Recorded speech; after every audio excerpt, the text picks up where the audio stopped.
First time Tamil ஆளுகளுக்காண்டி நான் இப்போ பேச வந்திருக்கேன். அதுக்காண்டி மற்ற சமூகத்தை வந்து நான் தவறாவோ இல்லை மற்ற மதத்தினரை வந்து நான் தவறாவோ நான் பேசலை. முக்கியமாக ஒரு விஷயம், நெத்தியில் இருக்க குங்குமம், இதை பற்றி தான் இப்போ நான் பேச போகிறேன். உங்கள் மதத்தையும் நாங்கள் கும்பிடணும், எங்கள் மதத்தையும் நீங்கள் கும்பிடணும். மதங்கள் எல்லாருக்கும் ஒன்று தான், கடவுள் எல்லாருக்கும் ஒன்று தான். இதை நாங்கள் மனசில் வச்சு தான் வாழ்ந்துட்டுருக்கோம். இப்போ வேணும்னாலும் நான் வரேன், எல்லா கோயில்லையும் சாமி கும்பிட நான் தயார். ஆனால் சாமி கும்பிடணுன்ற பேரில் உங்களுடைய மதத்தை எங்களுக்குள்ள திணிக்க நினைக்காதீங்க. நம்ம இந்து சொந்தங்களுக்காண்டி இந்த வீடியோ இது வரைக்கும் நான் வந்து எல்லா லாங்குவேஜ்லேயும் பார்த்தீங்க அப்படின்னா I love Indian, I love India அப்படின்னு தான் ப்ரொவைட் பண்ணிகிட்டு இருந்தேன். ஃபஸ்ட்டு டைம் தமிழ் ஆளுகளுக்காண்டி நான் இப்போ பேச வந்திருக்கேன். அதுக்காண்டி மற்ற சமூகத்தை வந்து நான் தவறாவோ இல்லை மற்ற மதத்தினரை வந்து நான் தவறாவோ நான் பேசலை. முக்கியமாக ஒரு விஷயம், நெத்தியில் இருக்க குங்குமம், இதை பற்றி தான் இப்போ நான் பேச போகிறேன். நம்ம இந்து சொந்தங்கள் அனைவருமே பார்த்தீங்க அப்படின்னா இந்த நெத்தியில் வைக்கிற பொட்டு, திருநீராக இருக்கட்டும், குங்குமமாக இருக்கட்டும், இல்லை சந்தனமாக இருக்கட்டும், இது யாருக்கு சொந்தம் அப்படின்றதுக்கு ஒரு பெரிய போராட்டமே நடந்துச்சு ஒரு டைமிங்லாம். வைக்கலாம் வைக்கக்கூடாது அப்படின்றது இந்து சொந்தங்கள் அனைவரும் முக்கியமாக கவனிச்சுக்கோங்க. கோவிலுக்கு நீங்கள் போகிறீங்கல்ல, நானும் எல்லா கோவிலுக்கும் போயிருக்கேன். பள்ளிவாசலில் உள்ளே போய் தொழுகை பண்ணுறேன் தெரியாது, இருந்தாலும் தொழுகை பண்ணும்போது நான் அந்த தொழுகையில் நின்றுருக்கேன். அவங்க செய்கிறத பார்த்து நானும் தொழுகை பண்ணியிருக்கேன். கிறிஸ்டின் கோயிலில் போய் சிலுவை போடவும் தெரியும். நம்ம தமிழ் கோயிலில் போய் சாஷ்டாங்கமாக விழுந்து பட்டை போட்டுட்டு சுற்றி வரவும் தெரியும். இது எனக்கு மட்டும் இல்லை, எல்லா தமிழனாகிய எல்லாருக்கும் தெரிஞ்சிருக்கணும். எம்மதமும் சம்மதமும் நம்ம வாழணும். ஆனால் நான் அதில் தெரிஞ்சுக்கிட்ட ஒரே ஒரு விஷயம், மற்ற மதத்தினர் என்னுடைய நண்பர்களில் ஒரு சிலர் பார்த்தீங்கன்னா நாங்கள் கோயிலுக்கு போகும்போது எங்கள் கூட வருவாங்க. இந்து கோயிலுக்குள்ளேயே வந்திருக்காங்க, அதே மாதிரி சர்ச்சுக்குள்ள நாங்கள் போகும்போது வந்திருக்காங்க. ஆனால் ஒரு சிலர், குறிப்பிட்டு சொல்றேன், ஒரு சிலர் நம்ம தமிழ் சொந்தங்களை, அதாவது இந்து சொந்தங்களை, தமிழ் ஆளுகளை மதம் மாற்றுறதுக்காண்டி ஏகப்பட்ட வேலை பார்த்துக்கிட்டு இருக்காங்க. இதை வந்து வன்மையாக கண்டிக்கக்கூடிய ஒரு விஷயம். நீங்கள் எந்த மதத்தை சார்ந்தவராக இருந்தாலும் இருந்துங்க, நான் ஒன்றும் இது பண்ண போகிறது கிடையாது, யாரும் எதுவும் கேட்க போகிறதில்ல.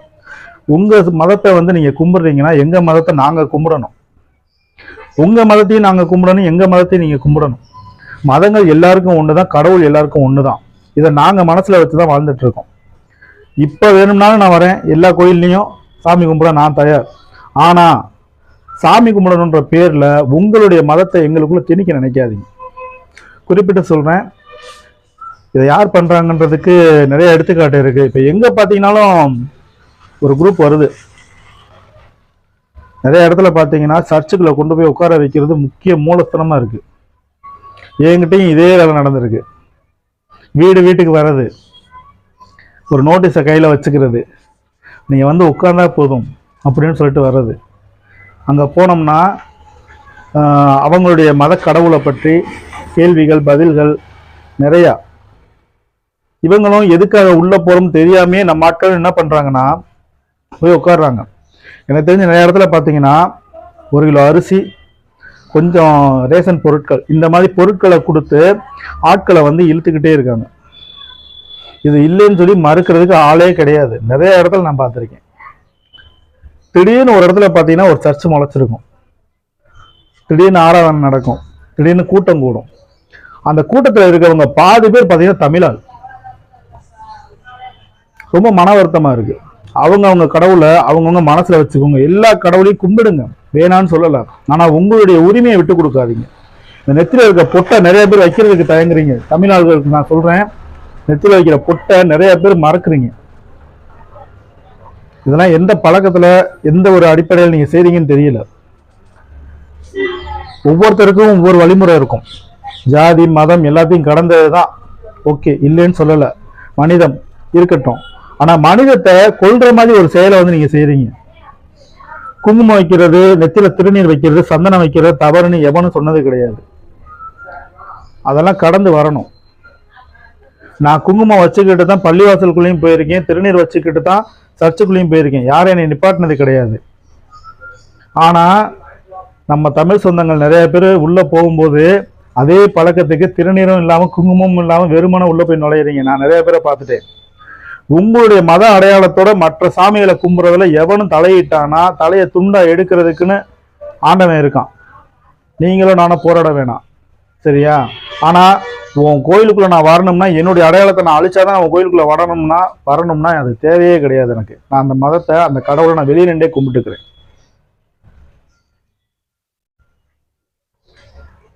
எப்பயுமே இல்லாம இந்த விஷயத்த நான் இப்ப பேசுறேன்னா எனக்கு ஒரு சில விஷயங்கள் வந்து உறுத்திக்கிட்டே இருக்கு. நிறைய பேர் இந்து கோயில்ல போய் சாமி கும்பிட்றதை விட்டுட்டு சர்ச்சில் போய் உட்காந்துக்கிட்டு சாமியை கும்பிட்டுக்கிட்டு இருக்கீங்க.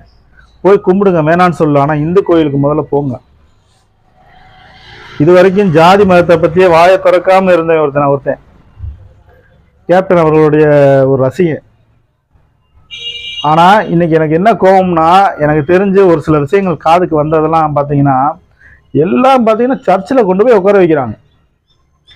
உங்களுக்கு வாங்க, நன்மை தரும், நன்மை தரும், நன்மை தரும். என்ன நன்மை தரும்? என்ன நன்மை தந்துருச்சு? உங்களுக்கு என்ன நன்மை தந்துருச்சு?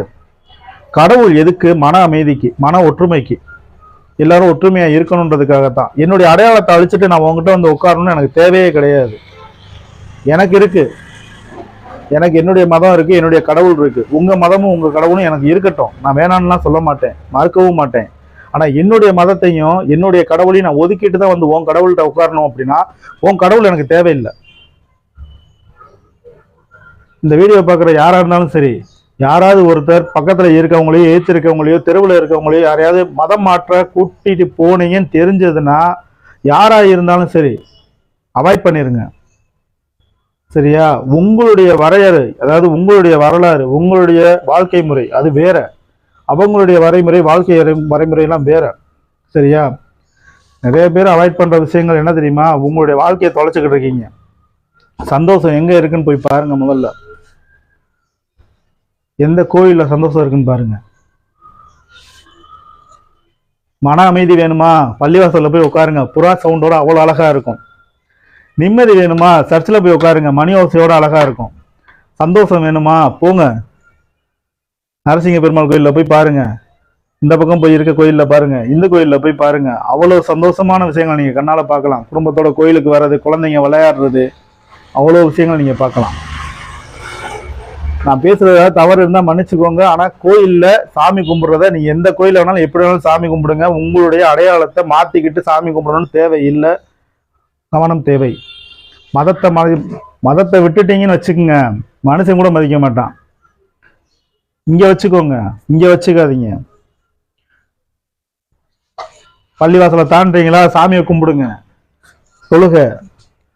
பள்ளிவாசல் தாண்டிட்டு அங்கிட்டு போற வழியில சர்ச் இருக்கா, சிலுவையை போடுங்க. யாரும் வேணான்னு சொல்லல. நம்ம சிவன் கோயில் இருக்கா, போங்க, பட்டையை போடுங்க.